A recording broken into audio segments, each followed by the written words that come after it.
오늘 말씀은 이혼에 대한 말씀입니다. 약간 주제가 조금 민감할 수 있지만 그러나 이 하나님의 말씀 속에서 우리가 이 이혼에 대한 것들을 좀 보면서 지금 현대 사회가 문제가 되는 게 이혼율이 굉장히 높잖아요. 그 통계적으로 볼 때 한 10가정 정도가 결혼을 하면 그 해에 이제 한 50% 정도가 이혼한다고 합니다.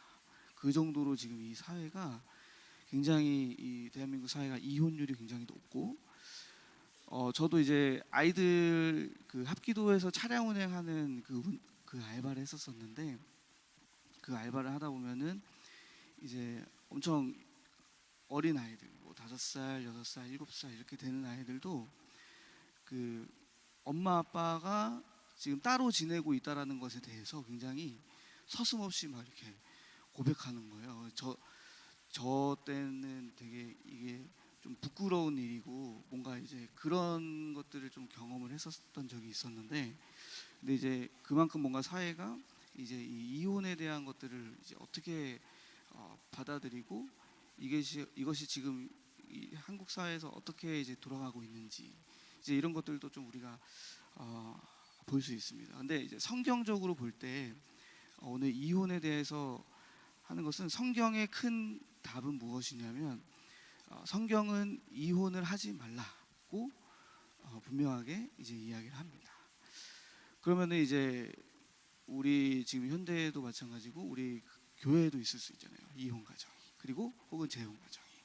그럼 이제 이런 경우는 어떻게 해야 되나 이제 이런 부분들이 있을 텐데 오늘 말씀 속에서 우리가 좀 한번 묵상하시면서 이혼에 대하여서 예수님의 그 가르침이 무엇인지 한번 보도록 하겠습니다. 먼저는 그 바리새인들의 질문으로 이 이혼에 대한 문제가 언급이 됩니다. 근데 이 바리새인들이 의도를 가지고 예수님께 그 이혼에 대해서 일부러 이제 물어봅니다. 예수님을 시험하기 위해서. 그래서 이제 2절에 보시면은 바리새인들이 예수님을 시험하려고 묻되 사람이 그 아내를 버리는 것이 옳으니까 이제 이렇게 이야기합니다. 근데 여기서 표현 중에 하나가 무엇이냐면 유념해 보실 표현이 뭐냐면 아내를 버리는 것이 옳으니까 이렇게 합니다. 버리는 거. 그러니까 예를 들어서 저도 이제 부부잖아요. 그러면은 제가 저희 아내가 누구죠? 이하름 사모잖아요. 그러면 제가 이 이하름 사모를 엄대진 이 남편이 이 아내 이하름을 버리는 것이 예수님 옳습니까? 라고 말하는 거예요. 근데 이 버린다라고 하는 표현 자체에서 이 당시의 사회가 어떤 사회냐면 굉장히 그 여성을 하대하고 그리고 약간 물건 취급하듯이 뭐 취하고 버리고 막 이렇게 할 수 있는 정도의 어떤 그런 사회였어요. 지금 이 사회가. 그래서 버리는 것이 옳으니까 라고 이제 바리새인들이 묻습니다. 이 자체에도 봐서도 굉장히 뭔가 좀 우리 여성분들이 좀 꺼림칙하실 수 있잖아요, 그죠? 여성을 물건 취급하듯이 뭔가 이렇게 취하고 버리고 하는 어떤 이런 표현들. 그래서 이 자체가 바로 이제 예수님을 시험하기 위해서 묻습니다. 버리는 것이 옳습니까? 근데 예수님께서는 바리새인들의 이제 의도를 이미 아셨잖아요. 그래가지고 이제 예수님께서 바리새인들에게 그 질문에 즉각 대답하시는 것이 아니고 다시 되묻습니다. 그래서 바리새인들의 그 의도를 끄집어내시는 거예요. 그래서 그 의도가 무엇이냐면 3절에 보시면 이렇게 나옵니다. 모세가 어떻게 너희에게 명하였느냐? 모세가 어떻게, 그러니까 모세의 율법에 어떻게 나와 있느냐라고 이제 물으시는 겁니다. 이거는 이제 바리새인들이 예수님께서 이혼에 대해서 동의를 하게 되면 이혼해도 된다라고 하게 되면은 이제 뭔가 그 자체로 굉장히 논란거리가 이슈를 하게 하기 위해서 되게 이혼을 하지 않으면 그러면 이혼을 하면 안 된다라고 하면은 이제 모세 율법을 들먹일 거예요. 모세 율법에는 이혼을 허용했습니다라고 이제 들먹이고 이런 걸로 공격을 하고 또 이혼을 허용하면은 또 허용한 대로 뭔가 이제 논란거리를 만들려고 이제 막 이제 그런 거예요. 그래서 빠져나갈 어떻게 보면은 자신들은 이제 그 계략을 가지고 공격을 했는데 예수님은 그 의도를 파악하시고 다시 되묻는 거예요. 모세의 율법에는 어떻게 명하였느냐 이렇게. 그러니까 4절에 바리새인들이 기다렸다는 듯이 말합니다. 모세는 이혼 증서를 써주어 버리기를 허락하였나이다라고 말합니다. 여기서 말하는 그 모세의 이혼에 대한 율법은 어디에 나와 있냐면 신명기 24장에 나와 있습니다. 신명기 24장 1절 2절. 그래서 사람이 자기 아내와 이제 이혼을 하게 되면은 그 아내에게 이혼 증서를 써서 내보내게끔 이제 그 율법을 만들었습니다. 그래서 이 바리새인들은 이 율법 자체를 오해하고 있었던 거예요. 자기 중심적으로 굉장히 생각한 겁니다. 왜냐하면 여기서 말하는 그 이혼 증서는 사실은 그 여자를 그 이혼을 당하는 여성을 보호하기 위한 장치가 바로 이 이혼 증서거든요. 그러니까 다시 말하면은 이때 허락했었던 이혼의 사유는 딱 하나입니다. 배우자의 간음. 남편이 음행을 저지르거나 아내가 음행을 저지르면은 이제 이혼을 할 수 있는 합법적인 이혼이 되는 거예요. 근데 그냥은 이혼했다 이렇게 하면 안 되니까 이혼 증서를 써가지고 내보내는 거예요. 이혼을 하는 거예요. 그러면 그 이혼 증서를 가지고 있으면 어떻게 되냐면 그 당시 사회에서 이 사람은 무죄한 거예요. 이혼을 당한 사람은. 왜냐하면 배우자가 죄를 지어서 이혼을 당한 거니까.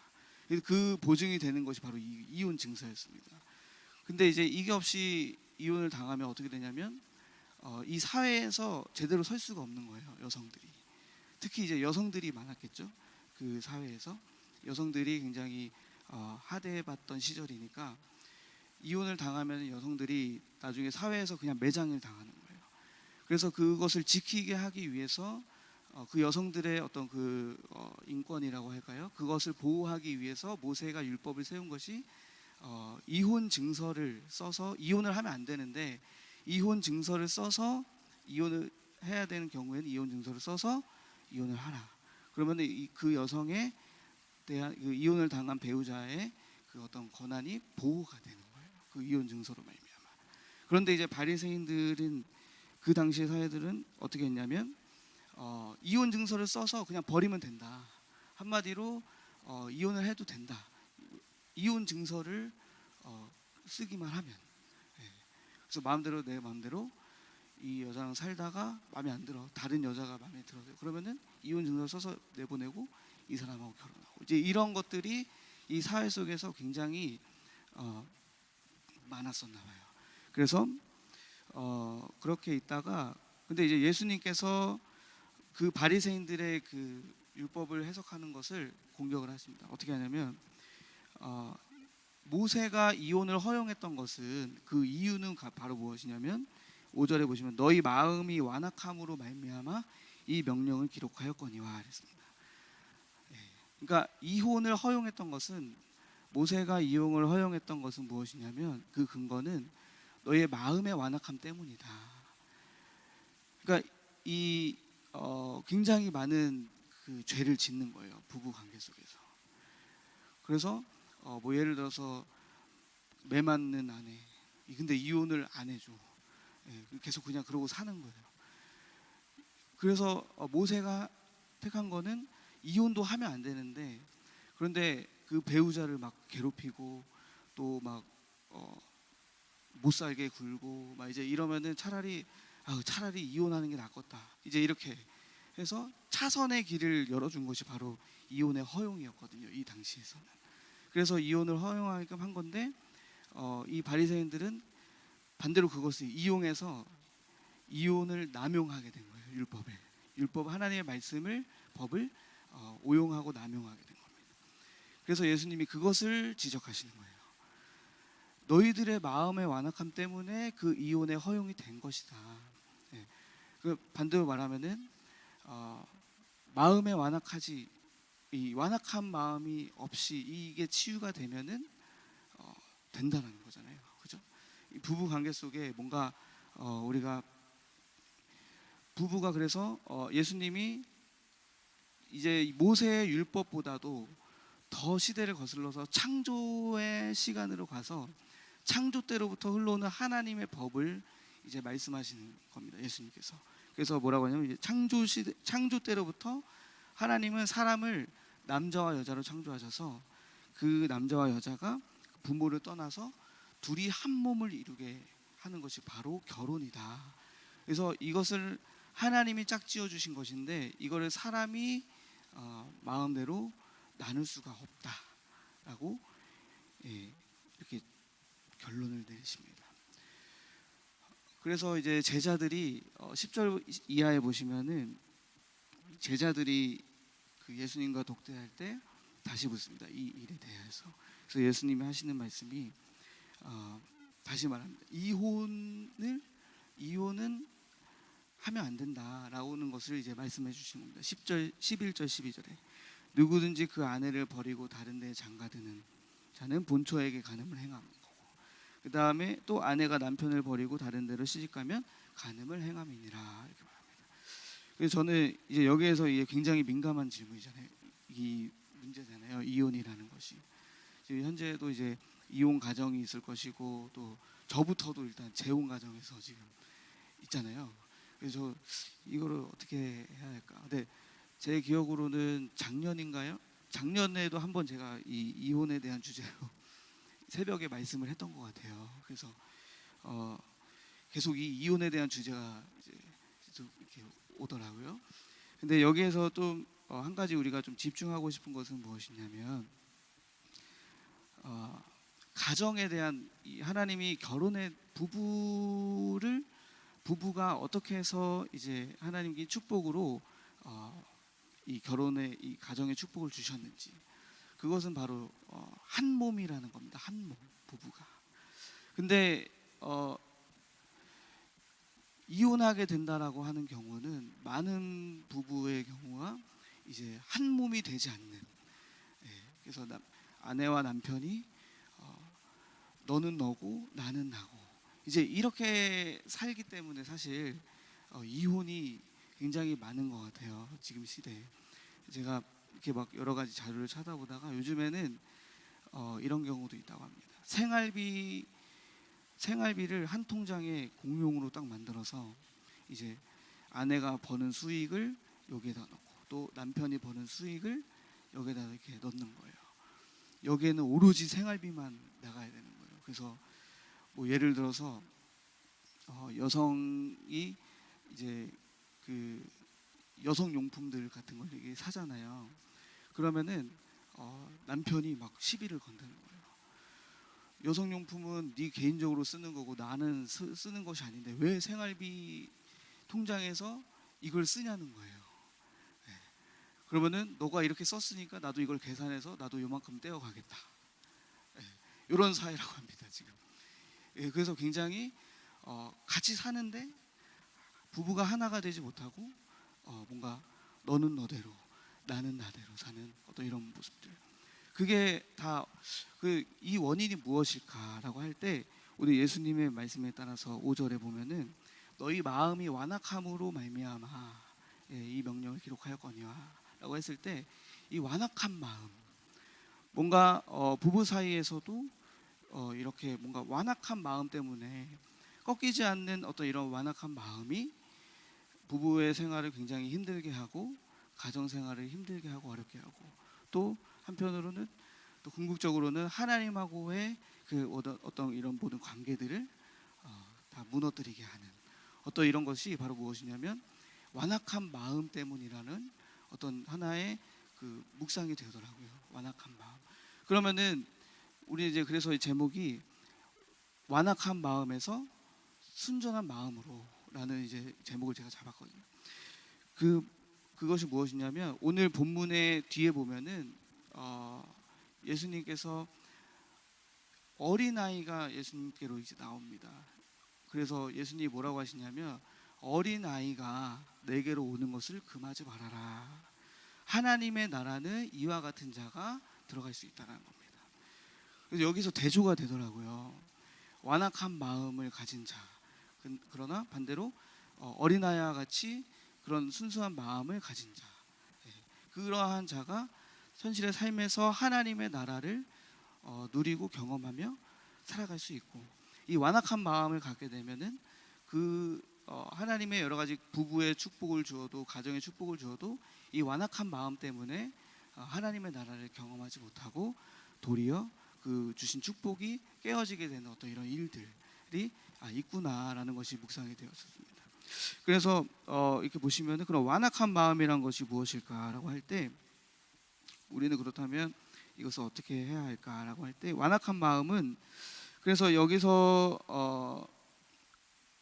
먼저 우리가 좀 의미를 파악할 것은 뭐냐면은, 저는 여기서 이제 지금의 사회에서 이혼을 하셔라 하지 말아라, 또 재혼을 해라 하라 하셔라 하지 말아라, 이제 이런 것들보다도 이런 것을 이야기하고 싶은 게 아니라 마음의 완악함 때문에 하나님의 어떤 이 뜻 그리고 말씀을 거역하게 되는 것이 이것이 지금 우리가 문제라는 겁니다. 다시 말하면은 창조 질서는, 이제 창조의 때로부터 하나님은 우리에게 정해주신 그 뜻과 말씀은 부부가 서로 한 몸이 이루어가는 것이 그게 옳은 방향이잖아요. 그런데 그 한 몸을 하나님의 뜻을 이루도록 하지 못하게 하는 그 완악한 마음, 요거를 해결하는 것이 가장 중요한 문제다. 그래서 부부가 같이 살면서 막 완악한 마음으로 하나님의 뜻이 거역하고 죄를 짓고 막 이렇게 살아가고 하는 것보다, 어쩌면 이혼해가지고 그 마음에 어떤 하나님을 향한 갈망하는 그런 순전한 마음으로 살아가는 것이 또 어떻게 보면 하나님의 뜻이 될 수도 있지 않을까. 오해하시면 안 됩니다. 이혼하라는 것이 아닙니다. 부부 사이에서 뭔가 마찰이 있을 때 이혼을 그러면은 하라, 이것이 아니고, 뭔가 마음이 바뀌면 이 부부 관계 속에 이 완악한 마음이 다 깨어지고 순수한 마음으로, 순전한 마음으로 변화되고 이 그리스도의 마음으로 되어질 때 한 몸이 이루어지는 것이 궁극적인 우리의 방향성이다라는 겁니다. 그러면 여기에서 이 마음을 우리가 볼 때, 이렇게 문자적으로 우리가 이혼을 하고 말고 이제 이런 것보다도 우리 마음이 바로 이 현실의 가정 생활 속에서, 또 부부 관계 속에서, 또 이런 교회 공동체의 관계 속에서 우리 마음이 지금 하나님과 함께 동행하며 누리며 안식하고 있는가가 굉장히 중요하겠다라는 이제 묵상이 되어집니다. 이 안식이라는 것은 무엇이냐면, 하나님 안에서 우리가 쉼을 누리는 거잖아요. 안식이라는 것은. 그래서 나의 힘을 내려놓고 주님이 하시는 그 하나님이 일하시고 하나님 말씀하시도록 하는 그 안식, 그 하나님의 뜻 안에서 우리가 그 누리면서 살아가는 그 삶이 안식인데, 이 안식을 하려면 나의 자아와 이 완악한 마음들과 이 모든 것들이 좀 정리가 되고 순전한 믿음으로 어린아이와 같이 하나님의 말씀에 예 맞습니다 믿음으로 나아가고, 이제 이런 모습들이 우리에게 필요한데, 그러면 이제 우리가 볼 때 이 완악한 마음은 이런 겁니다. 억세고 고질스럽고 또 죄악에 물들어 가지고 아무런 양심의 가책이 없는 어떤 그런 상태. 성경에서 표현을 하자면 이제 출애굽한 이스라엘 백성과 같은 그 마음이 바로 완악한 마음입니다. 그래서 히브리서 3장에 이제 히브리서 3장에 보시면은 이제 이런 말씀이 있습니다. 8절에 보시면은 이제 7절 8절에 보시면은, 그러므로 성령이 이르신 바와 같이 오늘 너희가 그의 음성을 듣거든 광야에서 시험하던 날에 거역하던 것 같이 너희 마음을 완고하게 하지 말라, 이렇게 합니다.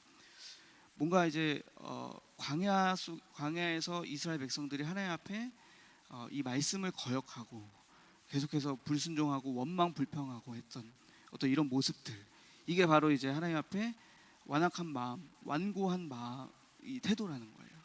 하나님의 말씀을 그대로 믿고 순종하고 따르지 않고 이거를 계속 거역하고 불순종하고 원망하고 또 이제 불평하고 이런 것들. 그리고 또 보시면은 10절에 보시면 이제 이런 말씀이 있습니다. 그러므로 내가 이 세대에게 노하여 이르기를 그들이 항상 마음이 미혹되어 내 길을 알지 못하는도다. 이렇게 완고한 마음이 바로 이렇게 미혹이 되어 가지고 뭔가 하나님이 아니라 다른 어떤 것들을 속에서 미혹돼 가지고 하나님보다 더 좋아하는 어떤 이런 마음들이 생겨서 깨지지 않는 거예요. 이 마음이 죄악의 길에 더 완악하고 더 완고하고 더 고집스러워지고 더 이렇게 죄악의 길에 양심의 그런 가책을 느끼지 않는. 그래서 15절 히브리 3장 15절 이하에 보시면 하나님께서 이렇게 말씀하십니다. 16절 보시면 듣고 경노하시게 하시던 자가 누구냐? 모세를 따라 애굽에서 나온 모든 사람이 아니냐. 그러니까 하나님, 이 완고한 마음 때문에 하나님을 노하게 했던 자들이 누구냐면 모세를 따라서 출애굽했던 이 백성들이 아니냐. 그 백성들이 바로 이렇게 하나님의 말씀에 거역하고 따르지 않고 완고하게 자신의 길을 고집했던 어떤 이런 모습이 바로 완악한 마음 가진 완고한 신앙의 모습이라는 거예요. 그래서 오늘 우리는 이제 이것을 버려야 된다라는 겁니다. 이것을 완고한 마음들 이것을 다 깨야 된다. 그래서 이제 보시면은 또 이 완고한 마음이 그래서 결국에는 우리에게 어떤 식으로 이제 작용이 되냐면은 하나님의 뜻과 또 이 말씀에 불순종하여 결과적으로 하나님의 말씀은 말씀이고 나는 나고 이제 이런 삶 전혀 말씀과 내가 결합하지 못하는 어떤 이제 이런 상태의 삶에 빠지는 거예요. 그래서 나는 나대로 내 자아를 깨지 않고 하나님의 말씀은 그냥 그대로 있고 하나님 뭔가 그래서 그 10명의 정탐꾼과 여호수아 갈렙에 달랐던 그 모습을 보시면은 하나님이 그 땅을 주신다고 약속을 하셨는데 그 완악한 마음, 완고한 마음을 가졌던 그 10명의 정탐꾼들. 그래서 하나님의 말씀은 말씀이고 자신들의 어떤 이런 그런 어떤 완고한 마음 속에서 하나님의 말씀이 결부가 되지 않는. 그래서 히브리서 3장에 보시면 4장에 보시면은 이제 이런 말씀이 있습니다. 말씀을 들어도 그들에게 그 말씀이 유익이 되지 않는 이유는 무엇이냐면 그것이 듣는 자에게 그 하나님의 말씀이 믿음과 결부되지 않기 때문이다. 이제 이렇게 말씀하십니다. 히브리서 4장 2절에. 그래서 그 말씀이 들은 바 그 말씀이 그들에게 유익하지 못한 것은 듣는 자가 믿음과 결부시키지 아니함이로라. 그러니까 우리가 말씀을 들어도 믿음과 하나님의 말씀을 우리가 믿음과 결부시키지 아니하면 이게 우리 말씀대로고 나는 나대로 가고 그게 바로 이제 완악한 모습인 거예요. 우리 완악한 마음. 그래서 결국에는 이 완악한 마음을 갖게 되면은 안식에 이르지 못한다. 안식은 하나님과 누리면서 사는 삶이잖아요. 쉬면서 쉼을 얻고 거기에서 하나님과 그 관계 속에서 쉼을 얻고 누리면서 하나님의 말씀 속에서 이제 그 하나님의 말씀을 내 힘을 내려놓고 하나님이 일하시는 것들을 경험하며 이 누리면서 사는 건데 이 완악한 마음을 가지면은 그 안식을 경험하지 못하는 거예요. 말씀을 말씀이고 나는 나고 이렇게 믿음과 결부시키지 아니하니까 그 삶이 굉장히 힘든 거죠. 그래서 오늘 이 이혼에 대한 문제 속에서 예수님께서 완고한 마음, 완악한 마음 때문에 지금 이렇게 그 율법을 허용한 것 아니냐라고 할 때 우리 삶 속에 이 완악한 마음이 바로 해결돼야 완악한 마음이 해결되어야 되는 그 부분들이 있다는 겁니다. 완악한 마음이 결국에는 근본적으로 이 마음의 완악함이 벗겨지고 어린아이와 같은 그 순전한 믿음으로 갈 때에 하나님의 말씀이 믿음으로 이제 결부가 되는 거예요. 우리 삶 속에. 그래서 이 믿음으로 결부가 되어서 우리가 하나님의 말씀을 순종하면서 믿음으로 아멘하고 예하여 성취하며 살아갈 수 있는 겁니다. 그래서 이제 구체적으로 우리 삶 속에 저 이제 적용점을 좀 한번 찾아봤습니다. 저의 삶에서 이 완악한 마음이 바로 이제 저에게 많이 있더라고요. 완악한 거, 고집, 예. 그리고 막 거칠고, 예. 그리고 뭔가 죄를 지으면서 이 양심의 가책을 느끼지 않는 또 이런 부분들. 그래서 한 가지 사건이 이제 뭐였냐면 이 하나님께서 저의 마음을 이렇게 계속 다루시고 들여다보게 하시는 그런 것들을 좀 많이 경험했어요. 요 올 한 해 좀 들어서면서 그게 무엇이냐면 이제 집을 내놓고 이제 이사를 가야 하는 과정 가운데서 이제 있었는데 그게 이제 저번에도 한번 말씀드렸듯이 이제 집주인분, 네, 그분을 향한 저의 그 완고한 이 완악한 거친 그 마음. 그래서 굉장히 그 마음으로 그분을 엄청 정죄하고, 예, 판단하고 막 죄를 짓고 있었던 거예요. 저의 마음 속에서 계속해서. 근데 이제 이게 굉장히 합리적으로 저에게 다가오더라고요. 합리적으로. 어떻게 다가오냐면 그 사람은 집을 사면 안 되는 사람이었어. 왜냐하면 자금이 없기 때문에. 예, 우리에게 줄 보증금도 없이 그 사람은 집을 사가지고 우리한테 세를 줬어. 그러니까 저 사람은 막 욕을 먹어도 돼. 막 하면서 막 제 마음 속에서 정말 막 폭언을 막 퍼붓고 실제로 막 에휴 막 이렇게 막 하면서, 예, 아내에게도 막 불신앙을 쏟아붓고 막 이제 이랬던 적이 있습니다. 근데 곰곰이 이제 묵상하는데 집을 내놨는데 안 나가는 거예요. 몇 개월째 계속해서. 그 이유를 보니까 그 사이에 집주인분과 저희의 그 관계 속에서 그렇게 저가 계속 정죄하고 막 판단하고 마음으로 막 흐르는 어떤지 죄들을 막 제가 이거를 해결하지 않으니까 그 속에서 역사할 수가 없는 거죠. 하나님의 역사가. 그래서 이제 이것을 발견하고 죄를 회개하고 막 축복하기 시작했어요. 마음에. 그 어떤 마음이 막 이렇게 들어왔었냐면 사실 세상에서는 그 집주인분이 갑이고 저는 을이잖아요. 근데 이제 바꿨어요. 이걸 하나님의 나라에서는 주의 종인 내가 갑이다. 그리고 그분은 하나님 믿지 않으니까 이제 을이에요. 그래서 막 기도했어요. 하나님의 백성인 저를 증거가 되게 해달라고 막 이렇게 기도했습니다. 그리고 막 막 오베데돔이 자신의 집에 언약궤를 잠시 모셨을 때 그 모신 그 기간 동안에 엄청난 축복들을 막 받잖아요.